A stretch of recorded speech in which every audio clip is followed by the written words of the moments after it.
approximately 3:47 a.m. Gulf Standard Time on March 17, 2026, the USS Abraham Lincoln, a $13 billion nuclear-powered supercarrier carrying over 5,000 American personnel, detected multiple incoming threats traveling at speeds exceeding Mach 13. Within 6 minutes, Iran's Fateh-2 hypersonic ballistic missiles had crossed a distance that should have given the carrier's defensive systems nearly 15 minutes to respond. They didn't get 15 minutes, they got 6.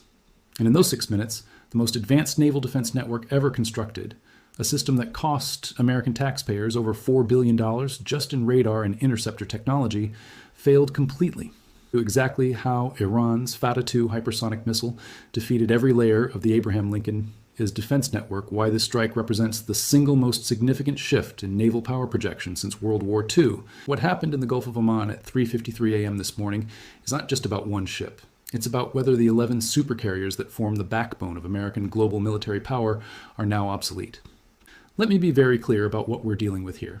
The Fateh-2 is not a conventional ballistic missile. This is Iran's first operational hypersonic glide vehicle, a weapon system that was publicly revealed in June 2023, but whose true capabilities were deliberately obscured by Iranian military planners until the moment it was used in combat. The speed of sound is 767 miles per hour. This missile is traveling 17 times faster than sound.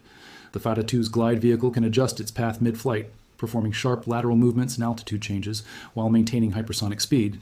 It can fly low, skimming the upper atmosphere at altitudes between 40 and 60 kilometers, a zone specifically chosen to exploit the gap between high-altitude ballistic missile interceptors and lower-tier air defense systems. The impact force of a hypersonic projectile hitting a ship is measured not just in explosive yield, but in the sheer physics of momentum transfer. A 500-kilogram object hitting a steel hull at 13,000 miles per hour doesn't just explode. It penetrates, it doesn't damage, it obliterates. The Aegis radar detected the Fateh-2 missiles at launch. The system calculated intercept solutions. SM-6 interceptors were fired, and every single one missed. Not because of mechanical failure, not because of operator error. They missed because the Fateh-2's terminal phase maneuvering made the intercept solutions obsolete. A ballistic missile follows a parabolic arc. You can calculate where it's going to be at any given moment based on physics.